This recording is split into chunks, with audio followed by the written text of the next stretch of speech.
नमः सिद्धेभ्यः। ॐ नमः सिद्धेभ्यः। ॐ नमः सिद्धेभ्यः। मंगलमय मंगले करन वीतराग में ज्ञान नमो तार जाते वे अरहंतादि महान। करे मंगल करे ओम महा ग्रंथ करन के जाते मिले समाज सब पावे निज इस भवतरु का मूल जानो मिथ्या भाव ताको कर निर्मूल हरे मोक्ष उपाय। संतप्त मानस शांत हो जिनके गुणों के गान में वे वर्धमान महान विजरे हमारे ज्ञान में। प्रश्न क्रमांक 255 सातवां अधिकार उभयाभासी मिथ्या दृष्टि। देखो कहते हैं 2 दिन से अपन ने ये चर्चा की थी, इसकी थोड़ी आवाज़ कम करनी है, जरा सी से आवाज़ कम करो। लास्ट में होगा ना, लास्ट। हेलो और हमारे शिकर हजी से बस ठीक है। अपन ने ये चर्चा की थी कि अज्ञानी जीव जो व्याभासी मिथ्या दृष्टि है वो ऐसा मानता है कि वृत्तिशील संयम करने तो चाहिए, करने तो योग्य है, परंतु इसमें ममत्व नहीं करना चाहिए। ख्याल में है ना? तो इसका जवाब टोटामल जी ने दिया था कि जब तू करने योग्य मानता है तो स्वाभाविक रूप से उसका कर्ता तो अपने आप हो जाता है, इसलिए कर्ता कर्म स्वयं खड़ा हो जाता है। इसलिए कर्ता कर्म खड़ा होने से तू अज्ञानी रहेगा, पर द्रव्य का कर्ता भोक्ता बनेगा। तो फिर वो आगे प्रश्न चला है कि फिर कैसे? तो देखोगे तो कैसे है।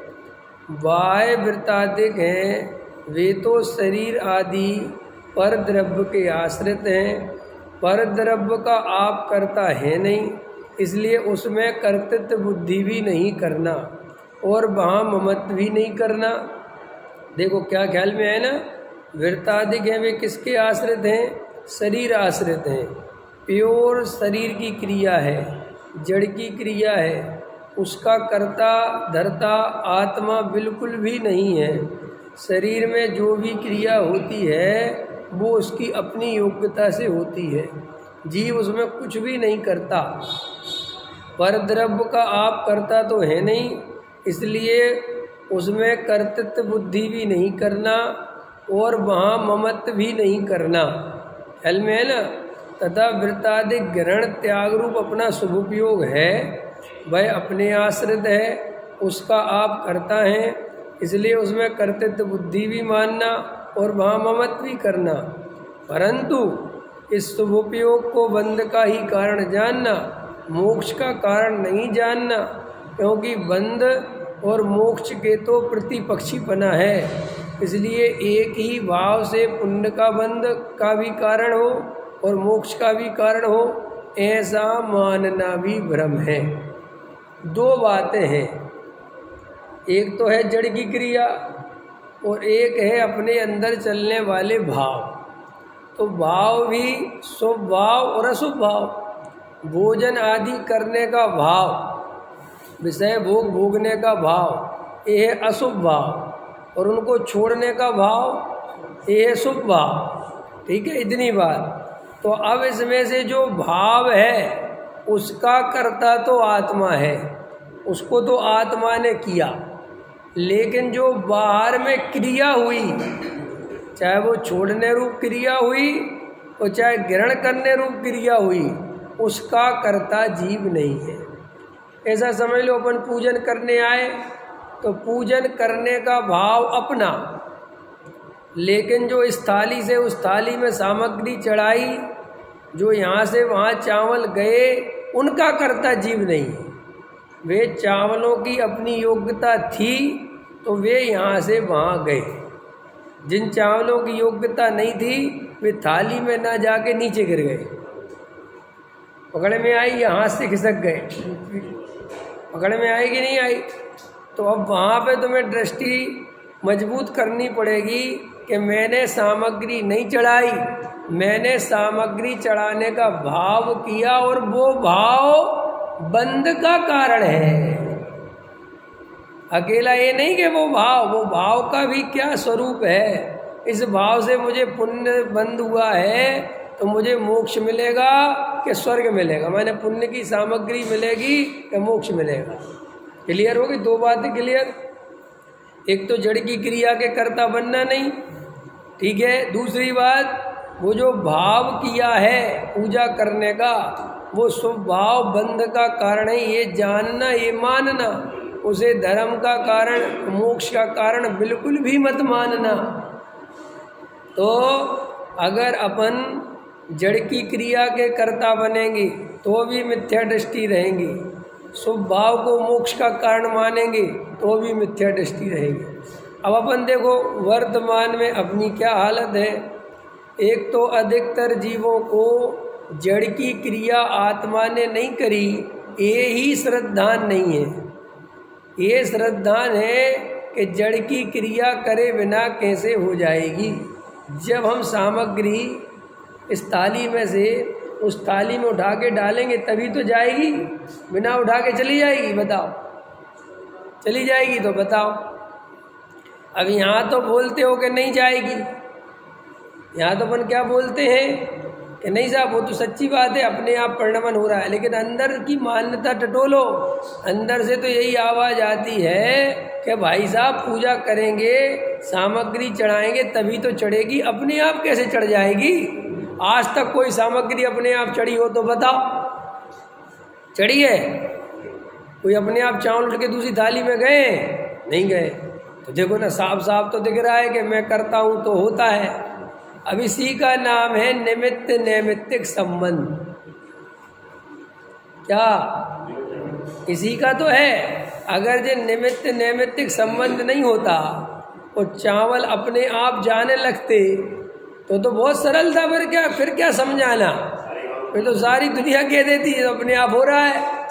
नहीं समझ? ये लाइट यहाँ से यहाँ जा रही है तो आप कहते हैं साहब मैंने कुछ नहीं कहा, घूम रही है लाइट, ख्याल में है ना, मैंने जो दिख रहा है। लेकिन जो ऐसा दिख रहा है कि मैंने सामग्री उठा के यहाँ से यहाँ साफ साफ चढ़ाई है और आप कहते हो कि ये मानो कि मैंने नहीं चढ़ाई, कैसे नहीं माने?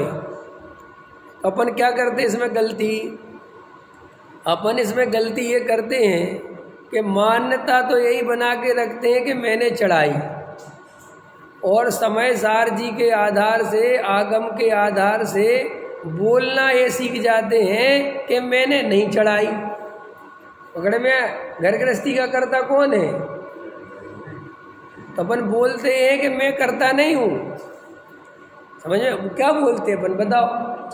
अपन यही बोलते हैं ना, अगर मैं आपसे मंदिर में पूछूं कि घर गृहस्थी कौन चलाता है, दुकान कौन चलाता है, पत्नी बच्चे मकान दुकान कौन, तो मैं तो सब भिन्न हूँ, मैं तो जानने देखने वाला हूँ, मैं तो इनका करता नहीं हूँ। लेकिन ये जो आप बोल रहे हो ये सब आपने शास्त्रों से पढ़ा है, सुना है, और चूंकि आप शास्त्रों की बात मानते हो कि सही लिखा है तो आप ऐसा बोलते हो, ऐसा स्वीकार करते हो। लेकिन अंदर की जो मान्यता है, अंदर का जो श्रद्धान है, वो यही कहता है कि दुकान चलाए बिना बात नहीं बनेगी, मैं ही चलाऊंगा। देखो, रुपया पैसा धूल है, कोई सुख का कारण नहीं है। ये कहाँ लिखा है? शास्त्र में। परद्रव्य सुख का कारण नहीं है ना, लेकिन अंदर सुख का कारण क्या लगता है? बताओ। वो पैसा लगता है। तो पैसा लगता है तो अपन बोलते भी हैं कि पैसा सुख का कारण नहीं है, और सारी चेतना, सारी आसक्ति काय में पड़ी रहती है? पैसे में पड़ी रहती है। अच्छा बताओ, वही आदमी तुमसे कहे कि फला आदमी ने 1000 गज की कोठी खरीद ली, ख्याल में आया कि नहीं आया? या उसने बहुत बड़ा कार खरीद ली, तो पहले नंबर पे अरे मजे आ गए साहब उसके। तो देखो, सुख का कारण माने ना पर द्रव्य को, है? हाँ, मान रहे कि नहीं मान रहे? लेकिन अगर ईर्षा भाव होता है, जेलसी होती है, अरे नंबर 2 का पैसा है, बेईमान, ये तो तुम्हारे कसाय भाव से बोलते हो सब, लेकिन वो कोठी तो सुख का कारण लगती है। अंदर समझ में आया कि नहीं आया? ये प्राइम मिनिस्टर लाल बत्ती की गाड़ी आगे पीछे 20 गाड़ी घूमती हैं, तो इनको देखते तो आदमी के मुंह से निकल ही जाता है, भैया मजे तो इन्हीं के हैं। निकलता कि नहीं निकलता है? तो शास्त्रों की भाषा बोलने से कभी हम धार्मिक नहीं हो जाएंगे। हम शास्त्रों की बढ़िया बढ़िया बातें याद कर लेने से, दूसरों को सुना देने से, रट लेने से, या थोड़ी देर विचार कर लेने से, क्या थोड़ी देर विचार, समझते हो कि नहीं? अपने अनुकूल परिणमन नहीं हुआ, अपनी कसाई के अनुकूल परिणमन नहीं हुआ, तो विचार करने बैठ जाता है, अरे सब स्वतंत्र है, कौन किसका करता धरता है, होता स्वयं जगत परिणाम, मैं जग का क्या करता काम, है ना? ऐसा विचार करके समता भाव ले आता है। तो ये कोई धर्मात्मा का लक्षण नहीं है, ये तुम अकेले नहीं करते हो, ये सारी दुनिया करती है। कैसे करती है? कि तुम ये इस तरीके से विचार करते हो, अन्यमती ऐसा विचार करते हैं कि अल्लाह की यही मर्जी, राम की यही इच्छा, भैया भगवान के आगे किसकी चलती है भैया? तो चलानी तो चाहिए थी, अब चली नहीं तो हाथ जोड़ के खड़े हो गए। तो हाथ जोड़ के मजबूरी में खड़े हुए हो, वास्तव में तो कोई मतलब नहीं था, पूरी ताकत लगाई थी। तो ये सब मिथ्या दर्शन है ये सब। और ऐसे ठगिया जीव अनादि काल से अपने आप को ठगते ठगते 4 गति परिभ्रमण करा रहे हैं। 4 गति परिभ्रमण ऐसे ही तो चल रहा है। अभी भी इस भाव में क्या कमी है सम्यक दर्शन की प्राप्ति के लिए? सब कुछ अपने पास है, लेकिन अंदर गहरा तत्व अभ्यास नहीं है, आत्मा की सच्ची प्यास नहीं है, इधर उधर की प्यास है। तो रात और दिन जैसे बुनकर ताना वाना है ना, बिखर जाएगा एक दिन तेरा सारा ताना वाना रे, क्या अपने घर को देख बाबरे, सुख का जहाँ का जाना रे, बिखर जाएगा एक दिन तेरा सारा ताना और वाना क्या होता है समझते हो? ताना और वाना, जो बुनकर होता है तो ऐसे चलता है, इसको ताना, और ऐसे चलता है तो वाना। तो ताना और वाना, जैसे ये जीव चारों तरफ से ताना वाना माने व्यवस्था बनाता है, मकान, पत्नी, बच्चे, ऐसी सब व्यवस्था जमाता है, और बड़ा शांत होकर सोचता है अब मैं सुखी हो गया।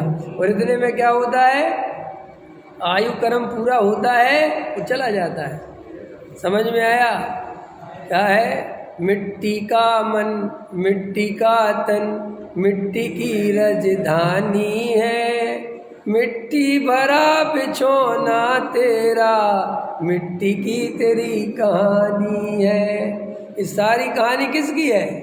ये सब इस शरीर की कहानी, जब मरा जा रहा शरीर शरीर शरीर। तो श्री गुरु कहते जागो, विचार करो कि मैं क्या कर रहा हूँ, मुझे क्या मिलने वाला है सब करके।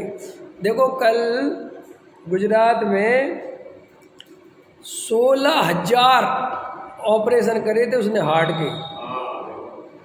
41 साल की उम्र थी उस लड़की, इतने हजार, 16,000 बाईपास, एक्सपर्ट पूरे गुजरात का, और खुद ही हार्ट फेल से मर गया।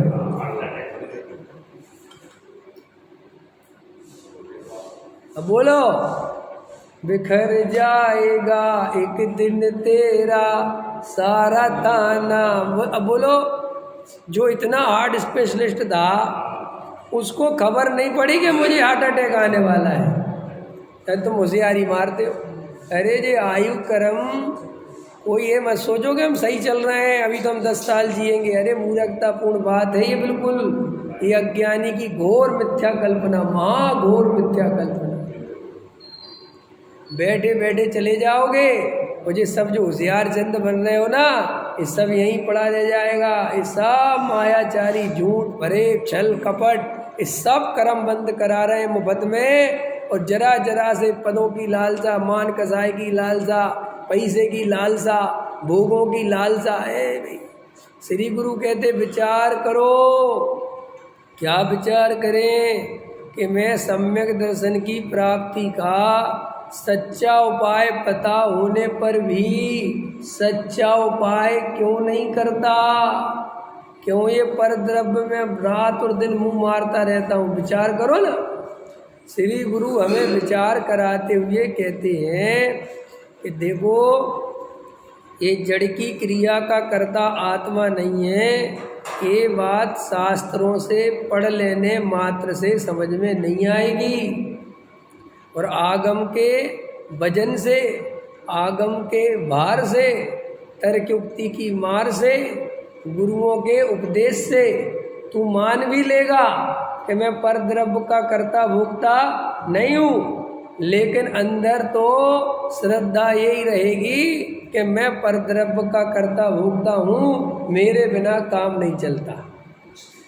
तो साहब क्या करें? ये मान्यता कैसे पलटे?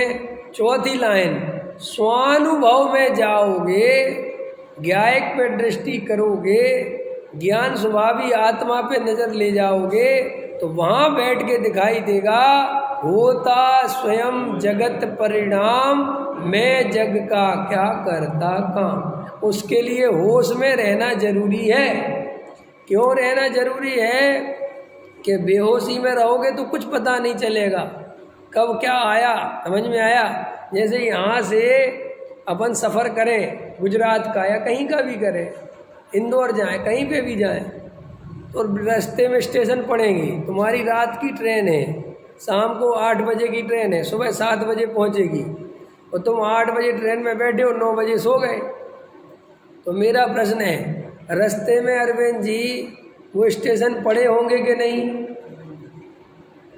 15 स्टेशन जो बीच में पड़ने थे वो पड़े होंगे कि नहीं? कि नहीं, मैंने तो देखे ही नहीं।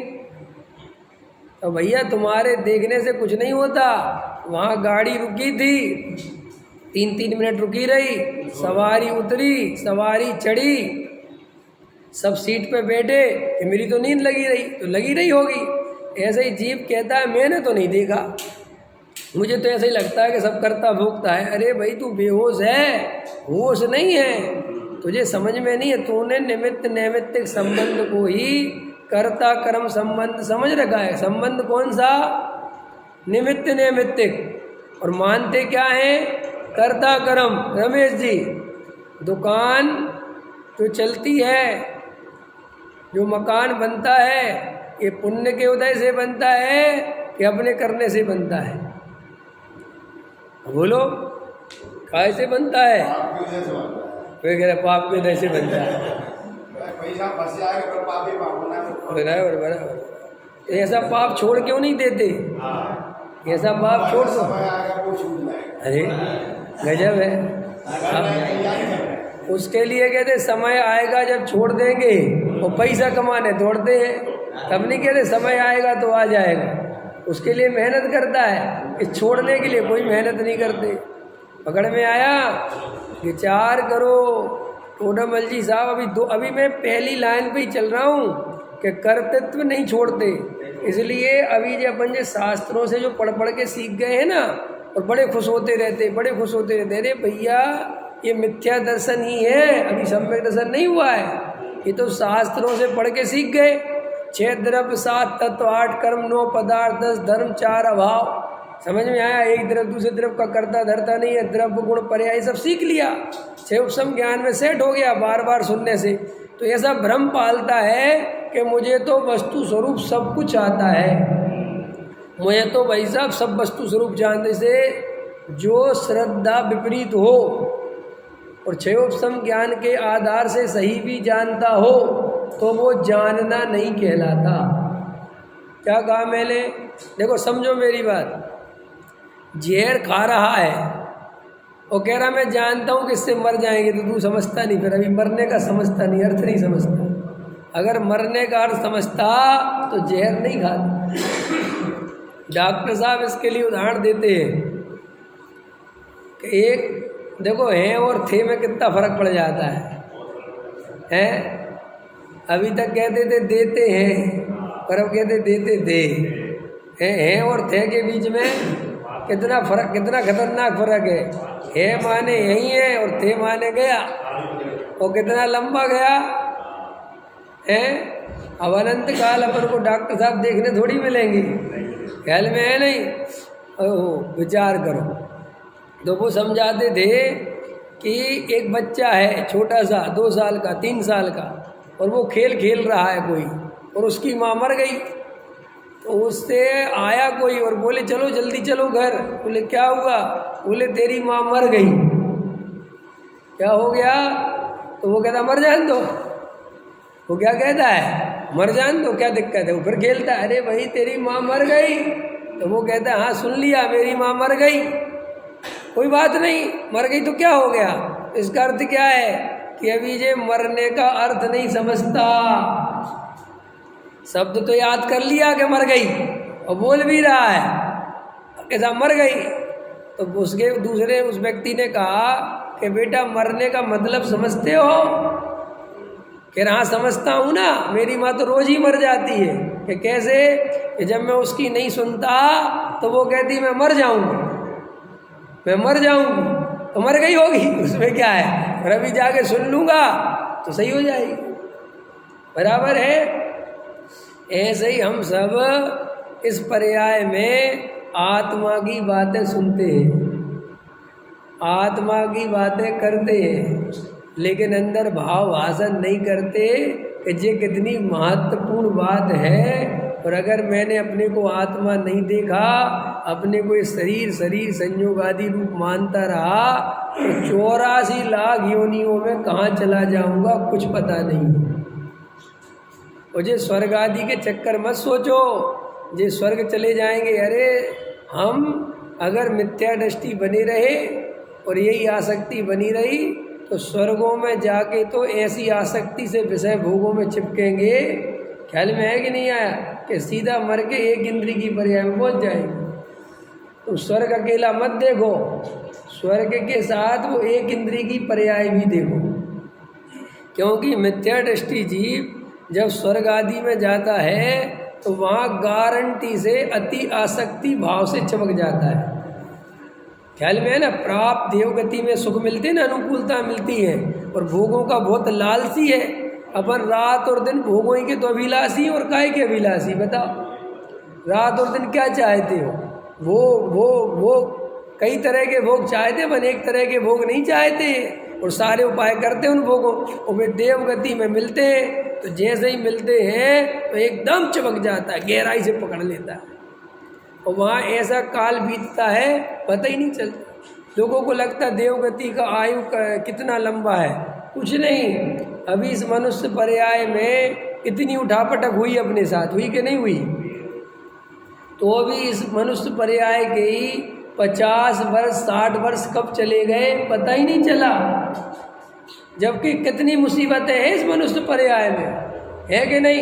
देखो, रोटी खाने की झंझट, बनाने की झंझट, उसको लाने की झंझट, फिर आज अच्छी दाल नहीं बनी कल अच्छी बन गई, और कितनी झंझट है। कपड़े पहनो, कपड़े धो, उनकी व्यवस्था करो, मेंटेन करो, सब है कि नहीं? घर बनाओ, पानी, धूप, वर्षा, बाल बच्चे, उनका लालन पोषण, कितनी समस्याएं इस मनुष्य भाव में। तो भी इतनी समस्या होने पर भी 50 वर्ष पता नहीं चले कहाँ चले गए, 60 वर्ष पता नहीं चले कहाँ चले गए। तो फिर देवगति में तो सब VIP है, वहाँ तो ना कपड़े धोना ना कपड़े बदलना, कुछ झंझट ही नहीं है वहाँ तो इतनी VIP व्यवस्था है कि वहाँ सूरज चांद नहीं निकलते, वहाँ रात दिन नहीं होती। समझ में आया? ऐसे ऐसे रतन होते हैं कि उनका उजाला इतना होता है कि पूरे टाइम उजाला रहता है, कोई देवों को सोने वोने की थकान नहीं होती, कोई जरूरत नहीं पड़ती उनको। अब जब ऐसा सब कुछ इतनी और ऐसी सुंदर सुंदर सब कुछ व्यवस्था, मार चीज एवन क्वालिटी, और सुनो घर का अपना अपना प्लान, कहीं भी घूमो, समझ में जहाँ मन करे पूरे भ्रमण में निकल जाओ, कोई रोटी टिफिन बांध के नहीं जाना अपने जैसा। बताओ ऐसी सुख सुविधा में प्यारी आयु ऐसी बीते पता नहीं पावे। बोले इसमें क्या है? तो ऐसे अपन को विचार करना चाहिए कि अरे जी अपनी आयु बीती जा रही, अपन क्या कर रहे भैया? समय सार अपने हाथ में है। त्रिकाली ध्रुव भगवान आत्मा की चर्चा मेरे पास है, और फिर भी मैं अपनी आत्मा में अपनापन ना करके इन पर द्रव्यों में अपनापन कर रहा हूँ। क्या मेरी बुद्धि जम गई है क्या? विचार करो, विचार करो। तो देखो, पर द्रव्य का करता नहीं हूँ, ये बात तब तक समझ में नहीं आएगी जब तक आत्मा पे दृष्टि नहीं जाएगी, स्वयं द्रव्य की खबर नहीं पड़ेगी। एक बात।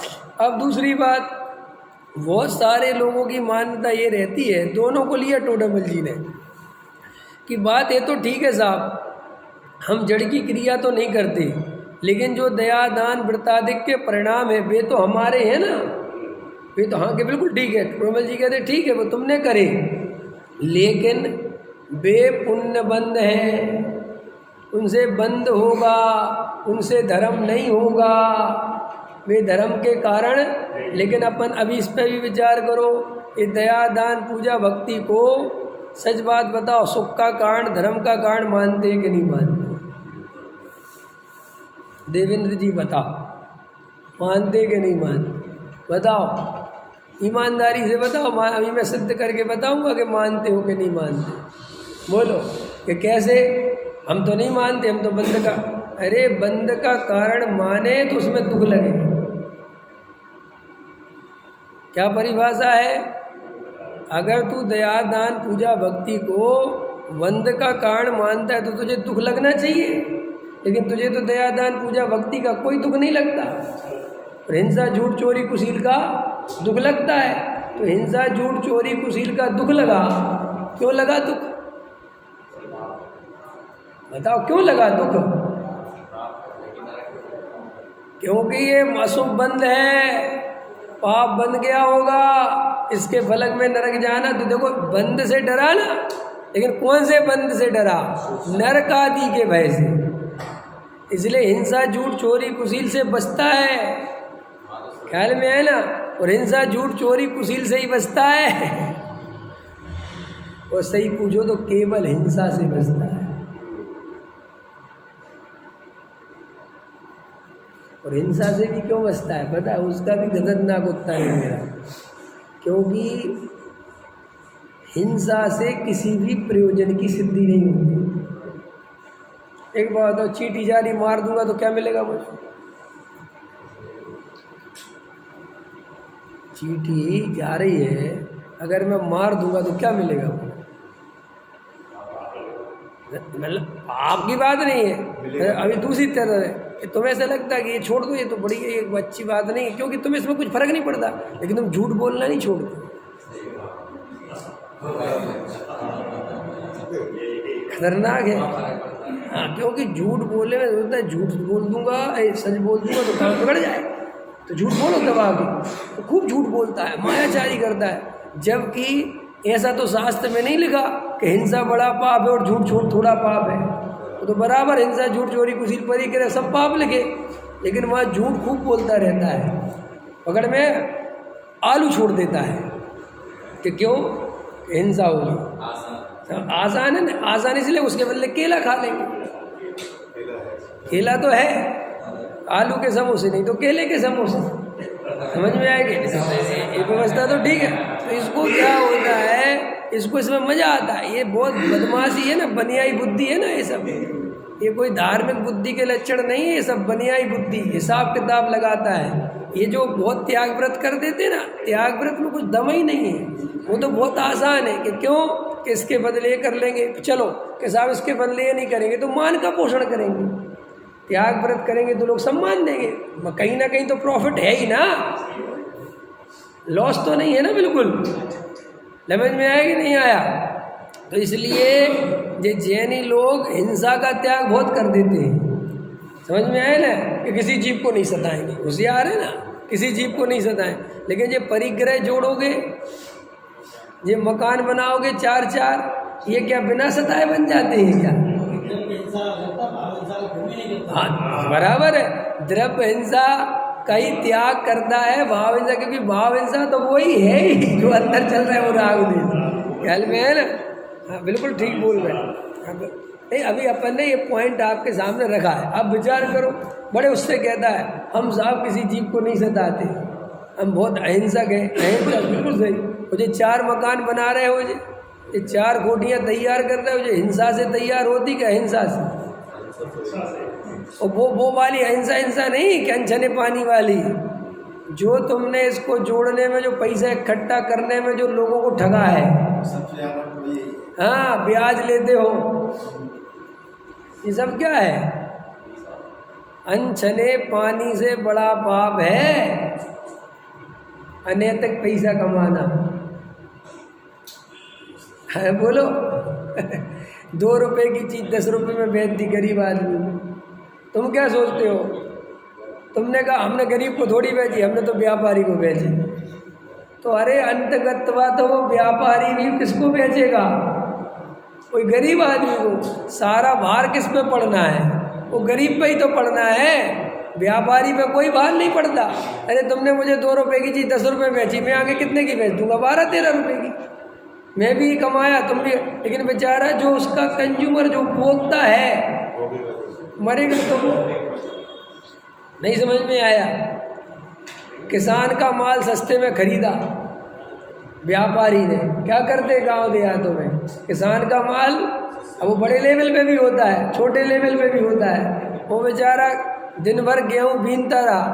याद है प्रसेन जी, गांव में रहे ना आप, तो ये क्या होता है, सोयाबीन वगैरह की फसल आई, गेहूँ की फसल आई, चने की फसल आई, तो बेचारे वो गरीब बच्चे होते हैं, तो क्या होता है खेतों में से इतनी इतनी, वे क्या कहते हैं उसको पर, बाली, और उसको क्या कहते हैं, फली, बाली फली, अब नाम भूल गया, बाली होती ना उसकी गेहूँ की, तो बेचारे एक एक उठाते रहते, पूरी दोपहरिया बाली, या उसकी सोयाबीन की फली, या उसकी चने की, ऐसे उठाते रहते बेचारे, और उठा के इकट्ठा करते हैं। फिर घर पे आके उसको मुगरिया से कूटते हैं, और उसका भूसा अलग करते हैं, और उसमें से इतना सा चना निकल आता है, इतना सा गेहूँ निकल आता है, इतना सा सोयाबीन, इतनी सी मसूर, अरहर, ऐसे निकल आया, तो वो जाके उस किराने की दुकान में, बनिए की दुकान में बेचने जाता है। तो बनिए को पता है कि 50 रुपए किलो मिलती है, बाजार में कितने रुपए किलो मिलती है? अब वो बेचारा अनपढ़ गरीब है, तो उसकी 1 किलो 20 ही रुपये में ले लेता है, या 15 रुपये में ले लेता है, ख्याल में ना। और उसको वो उसमें भी बेचारे के पैसा तो चाहिए नहीं, वो कहता है सेठ जी 2 रुपये का नमक दे दो, 1 रुपये का 2 दे दो, उसमें भी ठगता है, अपनी चीज़ दुगने में बेचता है, उसकी चीज़ सस्ते में खरीदता है, ख्याल में ना।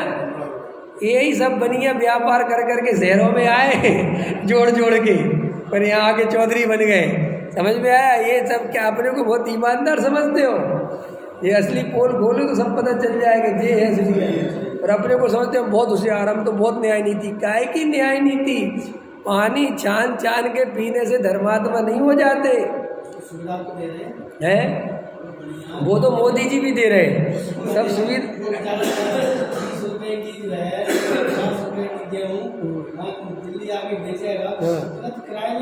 बराबर है। अरे आप सुविधा दे रहे हैं तो उतना ही तो लो। सुविधा का मतलब ये थोड़ी कि उसको चूस लो। उसको भाई 50 रुपए की चीज़ 40 रुपए में ले लो, 35 रुपए में ले लो, 30 रुपए में ले लो, और कम से कम उसको जो अपना सामान बेचो वो भी। अरे फिर न्याय नीति बचेगी कहाँ? फिर तो हर आदमी कहेगा कहल में तुम्हारी मदद ही तो कर रहे हैं, जैसे हाँ नहीं आप समझे नहीं। आप उस अर्थ में मत जाओ। उस अर्थ युक्ति तो लगाओगे तो हर चीज़ सही सिद्ध हो जाती है। अब मोदी जी कह रहे हैं मूर्ति गिर गई तो कोई बात नहीं, अंध में वो नहीं, अपन इस अर्थ में कह रहे कि जीव कैसे कैसे अपने को ठगता है और वहाँ पे जाके शाम को पाठ भी पढ़ लेता है, आलोचना पाठ भी कर लेता है। बात ये नहीं है, अपना घर चलाना भी एक मजबूरी हो सकती है, मान भी लिया, लेकिन अपन तो उन लोगों को भी देख रहे हैं जिनकी कोठियाँ खड़ी हैं, पैसों के ढेर लगे हैं, फिर भी आसक्ति नहीं छूट रही, बस आलू नहीं खाते जी हम, ख्याल में है ना, पानी छान के पीते हैं। तो अभी तो मैं इस पर चर्चा कर रहा था, हिंसा अकेली छोड़ता है, वो भी छोड़ता नहीं है, उसमें भी देखता है कि किसके बिना चल जाए, बस इतनी सी बात है। उसमें भी जिसके बिना नहीं चलता वो चलने देता है। तो अब झूठ पे बोल दिया, चोरी, चोरी करना पाप लगता है? बोलो भाई साहब, खूब चोरी करता है, समझ में आया कि नहीं आया? ये सब चोरी तो है। 2 रुपए की चीज़ 50 रुपए में बेच देना, ये चोरी है ये, कि क्यों? कि भाई तुम्हें पता था इसमें इतना मार्जिन नहीं रखना चाहिए, ये सब गलत है और तुम फिर करते हो। आगे चलो, उसील में किसी को कोई दुख नहीं लगता, ख्याल में आया? यहाँ तो ये जो न्याय ये बना दी ना, स्त्री शादी विवाह की व्यवस्था बना दी, सो रुका रहता है, वरना खूब विषय भोगों की वांछा है, खूब स्त्रियों को भोगना चाहता है, ख्याल में वहाँ रुका पड़ा है कि क्योंकि हम मर्यादाएं, अंदर वासना खूब गहरी है, परिग्रह की उससे ज़्यादा। भले ही एक छोटे से मकान में रहता हो, क्योंकि मकान में के लिए तो पुण्य के उदय चाहिए, ये पैसे की सब पुण्य के उदय चाहिए, लेकिन अंदर तो सोचता है कि काश अपना भी होता। अथवा कि साहब हम ऐसा नहीं सोचते, तो तुम ऐसा सोचते हो, जिनके पास है उनसे जेलस करते हो, उनको पापी कहते हो। सो वो भी इस बात की निशानी है कि अंदर कसाय भरी पड़ी है, तो दूसरों से इतनी तकलीफ क्यों होती है? बनने दो ना जिसकी कोठी बन रही है। पकड़ में आया कि नहीं आया? ऐसी एक एक बात का गहराई से विचार करोगे तो सब समझ में आएगा कि हम कितने गहरे पानी में। भाई साहब, घबराहट होती है सब बातें सुन के, अंदर हिलता है, क्योंकि जो परतें जमा रखी ना, जैसे बर्फ़ की परतें सिल्ली होती ना, अभी खिसकती हैं, तो इसको घबराहट होती, बेचैनी होती है। तो कई लोग तो कहते मुझे नहीं सुनना है इसको। अभी एक भाई का फ़ोन आया, बोले यार तुम्हारे बच्चे सुनते घबराहट होने लगती थोड़ी देर। सही में? मैंने कहा भाई साहब क्यों? अरे बोले यार इतना डर लगता है, कैसा लगता है, क्या करें? अभी ऐसा, पहले तो हम लोग इतने बढ़िया चल रहे थे कि अपन मोक्षु बन गए, बढ़िया रोज़ मंदिर पूजा पाठ प्रक्षाल, और सब हमने खाने पीने भी बढ़िया। ये तुम्हारे भजन सुनते तो ऐसा लगता सब जीरो है, कुछ नहीं है, हमें ऐसा लगता क्या करें? हमने कहा भाई साहब असलियत तो यही है, अब भ्रम से जीना हो तो जीते रहो, मैं तो कुछ कर नहीं सकता। मान्यता तो भैया तुम्हें मिथ्यात्व की रखना है तो रखो, और फिर जो तुम्हारे क्रिया कांड को, व्रतशील संयम को, शुभ भाव को शाबाशी देते रहे, तुम्हें मालाएं पहनाते रहे, तुम्हें धर्मात्मा कहते रहे, तो भैया जाओ उनके पास जाओ, हम तो कुछ कर नहीं सकते। लेकिन ये बात समझ लो, सारी समाज, दिल्ली समाज है ना, और पूरी भारतवर्षीय दिगंबर परिषद, और भारतवर्षीय दिगंबर समाज, और भारतवर्षीय श्वेतांबर समाज, सब तुम्हें प्रमाण पत्र दे दें कि तुम धर्मात्मा हो, तो भी वे प्रमाण पत्र तुम्हें निगोद जाने से नहीं बचा सकते। उसी का प्रमाण पत्र काम आने वाला है। भले ही तुम स्टेजों पर जाके ले लो प्रमाण पत्र कि हम बहुत धार्मिक आदमी, कुछ नहीं होता। यहाँ धर्म पैसे में बिकता है, बोलो बिकता है कि नहीं? महासप्त व्यसनी, महापापी 10 करोड़ दान देवे, 5 लाख दान देवे, 10 लाख दान देवे, तो पूरी समाज स्टेज पे खड़े होके कहते हैं जी हमारे बहुत बड़े धार्मिक आदमी हैं और बहुत दान करते हैं। हेलो, 1 मिनट में धार्मिक की सील दे दी उनने तुम्हारे लिए। क्या कौन सा होता है? श्रावक शिरोमणि, ख्याल में आएगा? तो ये श्रावक शिरोमणि, श्रावक के व्रत पाल के नहीं मिलती आजकल। ये पैसा दान करो तो तुम्हें समाज श्रावक शिरोमणि कह देगा। कोई मतलब नहीं है बाकी है। हाँ, ये तो पैसे से जो उपाधि खरीद भी लो, लेकिन ये नरक जाने से थोड़ी बच जाओ। अगर ऐसा होता तो बहुत अच्छा था। ऐसा देखो भाई, गुरुदेव श्री ऐसा कहते थे कि ये पोपाबाई का राज नहीं है कि तुम यहाँ पैसा जोड़ो नंबर 2 से पागलों की तरह और फिर दान कर दो। तो ऐसे नहीं होगा। जो वो पाप से पैसा जोड़ा है ना, पकड़ में आया, अति आसक्ति भाव से, उसका फल नरक है। मुझे दान मान कर दिया ना, ये तो मान के लिए करा है। तुझे मान यहीं के यहीं खरीद लिया तुमने, उसका तो तुमने भजा लिए ना। भजाना समझते हो ना, है 2000 का नोट भजा लो। भजाना माने कि भाई छोड़ लो 500-500, तो तुमने दान थोड़ी कर दिए। तुमने बदले में 500-500 के 4 नोट ले तो लिए, तो भज गए। ऐसे ही तुम जो यहाँ दान देते हो इसको भजा लेते हो। कि भजा लेते कैसे कि बदले में वहाँ स्टेज पे माला पहन ली, भज गए, वसूल हो गए। अब ये इसके बदले पुण्य कहाँ बंधाओ? पुण्य बनता है केवल गुप्त दान में। अच्छे से सोच लो, ये सब बहुत सस्ता सौदा कर रहे हो। 5 लाख में 1 माला पहनते हो, बताओ। अगर 5 लाख गुप्त में डाल दो तो बहुत पुण्य बनेगा। पंडित जी बहुत बढ़िया बता दिया। अरे हमने बता दिया तो भी तुम माला के पीछे दौड़ोगे। क्यों? कि तुम्हें भरोसा ही इस पर्याय का है। अंगली पर्याय चूल्हे में गई, किसने देखी? अरे जो होगा देख लेंगे, तुम तो यहाँ माला पहनाओ। समझ में आया कि नहीं आया? लोग जरा जरा से मान कसाई के लिए कहाँ कहाँ से दौड़े दौड़े आते हैं। नहीं आते? बोलो। जरा सी मान, जैसे देखो 500 किलोमीटर दूर कार्यक्रम हो, 1000 किलोमीटर दूर कार्यक्रम हो, बोलो, और वहाँ से निमंत्रण आए, समझना मेरी बात, तो बिल्कुल नहीं जाओगे। लेकिन निमंत्रण में साथ में ये हो कि साहब आपका सम्मान रखा गया है, भाई साहब करे भी नहीं पूछता कि साहब मैं तो नहीं आ पाऊंगा क्योंकि आप इतना देर बता रहे, टिकट विकेट मिली, फिर तो कहता सब ले लूँगा मैं तत्काल में, आप चिंता ही मत करो। बस आपको सिर्फ ये बोलना है कि आपका सम्मान विशेष तौर पर रखा गया। भाई हो गया। ये सम्मान के लिए जीव क्या क्या करता है।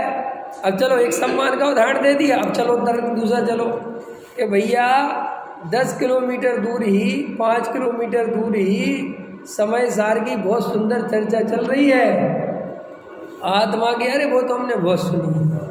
तो सम्मान क्या पहली बार मिल रहा है तुझे? तो तू 1000 किलोमीटर दौड़ के जा रहा है, 20 बार मिल चुका ना पहले। लेकिन इस सम्मान से पेट नहीं भरता, और समय सार से पेट भर गया। क्या? समय सार से पेट भर गया और सम्मान से पेट नहीं भरा 80 साल के बूढ़े का। और समय सार की बात करो तो कहता साहब मैंने तो बहुत सुना, बहुत। क्या सुना भैया? कुछ नहीं सुना। कि साहब आपको कैसे पता कुछ नहीं सुना? तेरी परिणति बताती है कि तूने कुछ नहीं सुना। अगर तूने असली समय सार सुना होता तो तू 1000 किलोमीटर दौड़ के सम्मान लेने नहीं भागता। कहते हैं इतना पागलपन थोड़ी कर सकते। ख्याल में आया कि नहीं आया?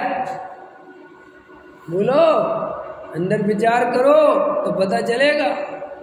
तो ये शुभ भाव बंध का कारण है, इस तरफ ध्यान नहीं है। इसलिए ये दया, दान, पूजा, व्रत, शील, संयम आदि करके अपने को कहीं ना कहीं धार्मिक अपन मानते ही हैं। नहीं मानते? अच्छा बताओ, आप अपने को धार्मिक मानते क्या? धार्मिक बोलो रमेश जी, बताओ धार्मिक क्या? धार्मिक मानते पर है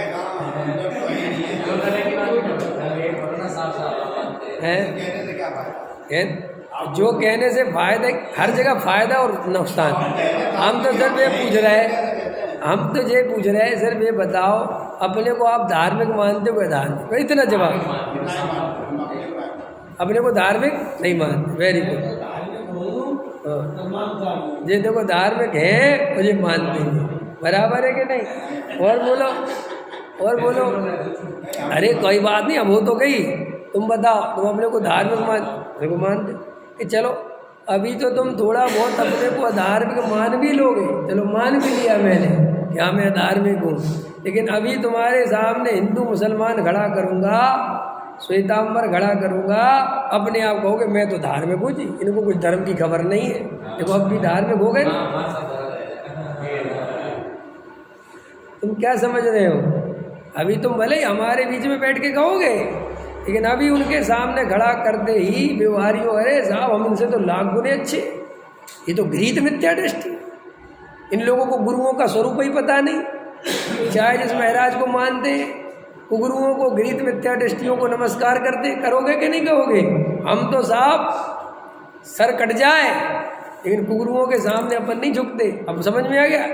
तो इससे तूने अपने को धार्मिक समझ लिया, इससे धर्म हो गया, इससे तो मोक्ष चला जाएगा। अरे अगर सच्चे देव सास गुरु को मान लेने से और कुगुरु कुदेव कुशास्त्र को छोड़ देने से अकेले मोक्ष चला जाता तो अनंत बार छोड़ा है। ये कैसे पता? मुनि व्रतधार अनंत बार। ये लाइन तो बिल्कुल याद ही रखो ना, जो मुनि व्रतधार अनंत बार है ना, उसमें ये सब आता है। वो जो मुनि है ना, वो द्रव्यलिंगी, वो कुगुरु कुदेव कुशास्त्र को नहीं मानता। वो अगर वो कुगुरु कुदेव कुशास्त्र को माने तो 9वें ग्रह में कैसे जाए? तो सच्चे देव सास गुरु का श्रद्धानी हो गया ना वो, कि सब कुछ होने पर भी मिथ्या दृष्टि है। तो हम अपने आप को ये जो थोड़ा बहुत क्रिया कांड ओढ़ लिया, थोड़ा बहुत कुछ कर लिया, और अभी भी सही पूछो तो अभी भी हम अपने को अधार्मिक क्यों मानते हैं, ये भी समझ लो।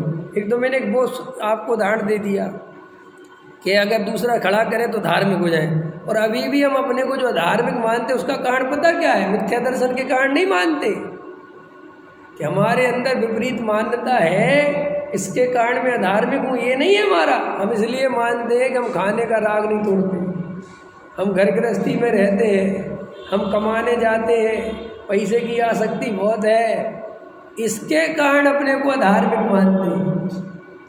अष्टमी चतुर्दशी को हरि नहीं छोड़ पा रहे। अभी अगर ये सारे नियम ले लो, कौन से? हरि छोड़ दो, बाजार का सब कुछ छोड़ दो, शुद्ध पानी लेके चलने लग जाओ, बाटल अपनी उबले हुए पानी की, कुएं की पानी की, ख्याल में है ना। और फिर मैं तुमसे पूछता हूँ कि धार्मिक हो क्या धार्मिक? तो वो ये नहीं कहेगा धार्मिक, कहोगे तुम्हारी बुद्धि खराब है। ऐसा प्रश्न मेरे से पूछते हो? अरे मेरे जैसा आदमी दुनिया में पैदा होना बंद हो गए, मैं ही आखिरी था। ऐसा धार्मिक आदमी से पूछते हो कि धार्मिक है धार्मिक? अरे तेरा खानदान होगा धार्मिक, पता नहीं मैं कुएं का पानी पीता हूँ। ऐसा उस कुएं के पानी से धार्मिक होता है जी? बोलो नहीं होते। चलो वे तो होते होंगे, तुम भी तो मानते ही हो ना।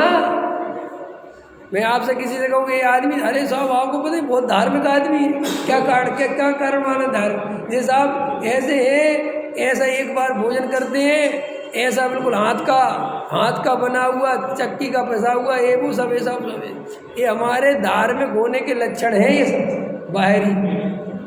और मिथ्या दर्शन क्या है? कि मैं जड़ की क्रिया का करता हूँ, मैं पानी पीता हूँ, मैं पानी ऐसा वाला पानी पी रहा हूँ, सब मिथ्या दर्शन के लक्षण है। ये मान्यता, आत्मा पानी पीता है कि नहीं पीता? बोलो। लेकिन तुम तो पानी पीने का अहंकार करते हो, इससे पता चल गया कि तुम अपने को पीने वाला मानते हो। छोड़ने का अहंकार करते हो, इससे पता चल गया कि छोड़ने वाला मानते हो। देखो सरल है, ये सब पहचान है। तो अभी तो ये जो हम जल्दी से बोल देते हैं कि साहब हाँ, अरे अभी अपन अधार्मिक होने का कारण भी मिथ्या दर्शन नहीं समझते। कल रात की क्लास में मैंने बताया था, मिथ्यात पाप नहीं लगता। आपको 24 घंटे मिथ्या चल रहा है और ये भयंकर पाप है, ये कहाँ जीव को ख्याल में आता है? ये बाहरी पाप ही पाप लगते हैं, और उसमें भी झूठ बोलना पाप नहीं लगता, उसील पाप नहीं लगता, परिग्रह पाप नहीं लगता। समझ में आए? चोरी जो हिंसा है तो ये भी बहुत बाहरी, अंदर जो असली, देखो हिंसा, असली हिंसा कौन सी है? अब समझना ध्यान से, अब थोड़ी खतरनाक बात इस पैराग्राफ के अनुसार, अपन द्रव्य हिंसा के करता है कि भाव हिंसा के? नहीं समझ में आया? पकड़ो गहराई से। ये जो पैरा है ना, इसमें टोडामल जी कह रहे हैं कि क्रिया आदि का कर्ता तो जीव है ही नहीं, लेकिन जो भाव है उनका कर्ता जीव है। तो देखो सीधा समझ लो, भाव हिंसा के कर्ता हैं हम, द्रव्य हिंसा के कर्ता तो है ही नहीं। कि क्यों नहीं? प्रत्येक जीव अपने आयु कर्म से जन्म मरण करता है, उसे कोई मार बचा नहीं सकता। बोलो, बचा सकते हो? पकड़ में आया? तो जो बचाने का भाव है उसके कर्ता, समझना ध्यान से। जो मारने का भाव है वो हिंसा। अब दूसरी हिंसा कि एक सीधी परिभाषा बनाई कि आत्मा में राग द्वेष के परिणाम उत्पन्न होना हिंसा है। तो राग और द्वेष क्या है?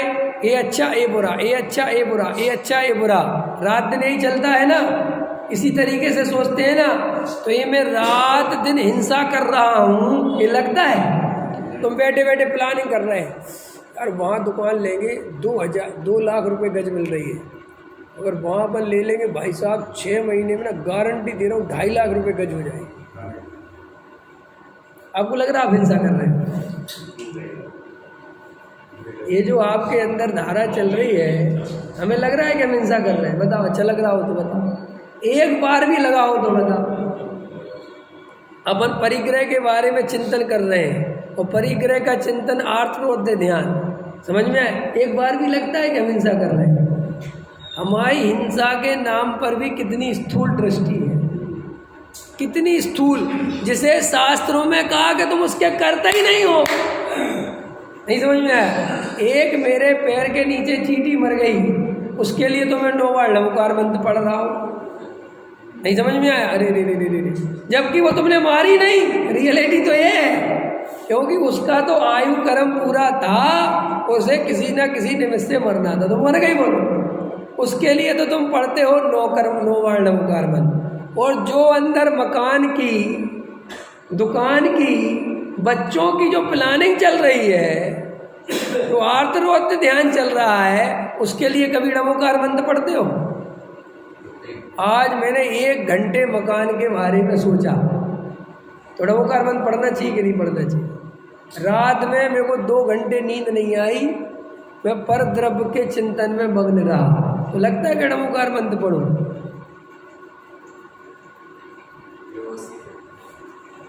अब सोच लो सम्यक दर्शन कितना अंदर छुपा हुआ है। अब पता चलेगा। इंजीनियर साहब देखो भाई, कल थे आप, विचारों की, बाहर उथले विचारों की कोई कीमत नहीं है। ये 2 4 10 मिनट आधा घंटा में गायक हूँ, मैं जानने देखने वाला हूँ, फलाना टेन से कुछ नहीं होता। बहुत गहराई में 24 घंटे जागृत रहोगे, भेद ज्ञान की धारा निरंतर चलेगी, तब जाके समझ में आएगा कि वस्तु का स्वरूप क्या है। ये शास्त्रों से पढ़ पढ़ के वस्तु स्वरूप याद कर लेना, उनकी परिभाषाएं याद कर लेना, उनके लक्षण याद कर लेना, इन सब से कोई जीव सम्यक दृष्टि नहीं होता। ये तो 6 उपसम ज्ञान है। 6 उपसम ज्ञान में तो चाहे इंजीनियरिंग की पढ़ाई डालो, और चाहे शास्त्रीय विद्वान करके शास्त्रों की पढ़ाई डालो, वो तो 6 उपसम ज्ञान का काम है याद करना, है कि नहीं? तुम्हारे पास कंप्यूटर होते ना, हैं, ये कंप्यूटर है ना, अब इसमें चाहे फिल्मी गाने लगा दो तो आवाज़ आएगी, और चाहे प्रवचन लगा दो तो आवाज़ आएगी, चाहे भजन लगा दो, उसका तो काम है कि भाई जो डालोगे वो बजाने लगेगा, उससे कोई फर्क नहीं पड़ता। ऐसे ही 6 उपसम ज्ञान कोई फर्क नहीं पड़ता। तुम अगर इंजीनियरिंग का ज्ञान करोगे तो 6 उपसम ज्ञान वहाँ काम करने लगेगा। तुम धर्म के क्षेत्र में जाओगे तो 6 उपसम ज्ञान वहाँ का, उसका तो कम मिले ही, फैसिलिटी मिली है आपको, आपको कैसे यूज करना है वो आप देखो। पकड़ में आया? तो अपन ने थोड़ा 6 उपसम ज्ञान से शास्त्रों को याद कर लिया। तो श्री गुरु कहते शास्त्रों के याद करने से धर्म नहीं होता, अगर हो जाता तो 11 अंगों 9 पूर्व वाला मोक्ष चला जाता। क्लियर है कि नहीं? आत्मा में मन नहीं लगता, शुद्धात्मा के चिंतन में मन नहीं लगता। क्यों नहीं लगता? मिथ्या दर्शन तीव्र है। जिन जीवों के मिथ्या दर्शन तीव्र होता है उन जीवों का तत्व विचार करने में मन नहीं लगता। तीव्रता की कई कैटेगरी हैं। देखो, हमारा मिथ्यात्व इतना तीव्र नहीं है कि हम प्रवचन नहीं सुने। समझो, ये भी समझो, ये भी खतरनाक बात है। किसी किसी जीवों का मिथ्यात्व इतना तीव्र है कि उनको प्रवचन ही नहीं सुनने देता वो। तो हमारा इतना तीव्र नहीं है कि हम प्रवचन तो आसानी से सुन लेते हैं। लेकिन हम में भी किसी किसी का मिथ्यात्व कैसा है कि बहुत रुचि से नहीं सुनते प्रवचन बैठ तो जाते हैं, लेकिन हमारा मिथ्यात्व इतना कम नहीं है कि हम रुचि पूर्वक सुने। तो समय कब आता है? वहाँ बैठ के क्या होता है, इधर देखेगा उधर देखेगा, टाइम हो गया, कब छोड़ेगा, घड़ी अब बज गए, ऐसे करते करते क्या करता है, समय निकालता है। तो इसके क्या है कि मिथ्यात्व का इतना तीव्र हृदय नहीं है कि उठ के भग जाए, लेकिन इतना भी कम नहीं है कि रुचि पूर्वक सुने। ठीक। अब तीसरी कैटेगरी कि इतना इसका मिथ्यात्व का कम हृदय है कि रुचि पूर्वक सुनता है, ध्यान से सुनता है, ख्याल में इधर उधर नहीं देखता, लेकिन बस सुनता ही है। इसके इतना उदय है, लेकिन आगे विचार नहीं करता, क्योंकि इसके आगे इसका मिथ्यात्व तीव्र हो जाता है। चौथा कि यहाँ से बाहर निकलता है, थोड़ी देर मिथ्यात्व के उदय में कमजोर में विचार भी करता है, लेकिन फिर तीव्र होता है तो गहराई से विचार नहीं कर पाता। समझा? पांचवा कि बिल्कुल अंदर से सुनता है, समझता है, विचार करता है और गहरा उतरता है, उसके मिथ्यात्व बिल्कुल कमजोर है और वो ही जीव सम्यक दर्शन प्राप्त कर पाएगा। ये चार वाले तो ये मंदता का लाभ ले ही नहीं पाएंगे, क्योंकि आगे बढ़ नहीं रहे और तीव्र होते देर नहीं लगेगी। फिर तीव्र होते कैसे देर नहीं लगेगी कि जो कल तक रुचि पूर्वक सुन रहा था, अब आज मिथ्यात्व का उदय तीव्र हो गया तो सुनना बंद कर दिया। अपने कितने मुमुक्षु हैं, अब प्रवचनों में आना बंद कर दिया उन्होंने। और उनसे पूछोगे प्रवचन में क्यों नहीं आते, तो असली तो मिथ्यात्व तीव्र हो गया इसलिए नहीं आते, लेकिन वो छह उपसम ज्ञान में वो सुना था ना पहले, तो याद तो बनी रही, तो वो ये बोल देते हैं अरे हमारा सब सुना हुआ है और हमारा अभ्यास चल रहा है। चूल्हे भर का अभ्यास नहीं चल रहा, देले भर का। ये सब बातें बनाता है बैठे बैठे, हम एकांत में, हम तो घर पे अभ्यास करते, कुछ नहीं करते। तुम्हारी परिणति बताती है कि जो एकांत में अभ्यास करते हैं उनका चेहरा खिला हुआ होता है, मुरझाया हुआ रोता हुआ नहीं होता। वो आनंद में रहते हैं, और जब पंडित जी विद्वान आदि मिलते हैं तो उनसे गहरी चर्चा करते हैं। मिलान करोगे कि नहीं करोगे? हैं? मिलान करोगे कि नहीं करोगे? अरे जिसके अंदर जो बात घूमती हो और कोई उसी टाइप का आदमी मिले तो उससे चर्चा नहीं करे, ऐसा हो सकता है? देखो कितनी सरल बात है। एक पंडित बैठा है, बस में बैठा है, और किसी ने कहा ज्योतिषी है, तो तुम तुरंत कहते देखना थोड़ा, जबकि कोई लेना देना नहीं है, फिर भी बोलते ना देखना पंडित जी हमारा क्या चल रहा है। अरे वो कहता है यार छोड़ो, अरे देखो तो सही, बैठे ही तो है यार, हेल में। तो अगर तो ऐसे ही जब पंडित विद्वान का सानिध्य है और तू उनसे तत्व चर्चा नहीं करता, इसका मतलब क्या है, तेरे अंदर कोई तत्व विचार चलता ही नहीं। हाँ, उज्जैन में था ना, तो लास्ट में लोगों ने प्रश्न पूछे, तो मैंने कहा इतने दिन से क्यों नहीं पूछे? मैं पहले ही दिन से कह रहा था कि पूछना क्यों नहीं पूछा? बोले हमें आज तक ऐसा मिला ही नहीं कि पूछना, तो हम कभी सोचते ही नहीं कुछ भी। अब आप 4-6 दिन से लगे हो, तो हमने कहा सोचना चाहिए यार, क्या पूछना है। तो ऐसे सोच के पूछे। अच्छा, एक डॉक्टर के पास जाओ और डॉक्टर के क्या तकलीफ है, और तुम सोचो क्या तकलीफ है, तो बोलो डॉक्टर क्या करेगा? क्या पागल हो कि नहीं साहब, मुझे थोड़ा समय तो दो, मैं सोच के तो बताऊँ मुझे क्या तकलीफ है। अरे भाई, तो इसका मतलब कोई तकलीफ ही नहीं है। ऐसा है दुनिया, ऐसे अपन कुछ पूछो, सोचेंगे जी, बताएंगे आपको। फिर अगले दिन आके बड़े उससे पूछता है, पंडित जी हमने सोच लिया। क्या सोच लिया? बताओ पंडित जी, ये मिथ्यात्व का नाश क्यों नहीं होता? ख्याल में आया कि नहीं आया? अथवा ये विषय भोगों की वासना क्यों नहीं छूटती, ऐसे ऐसे करो, विचार करो। सहजानंदी सोच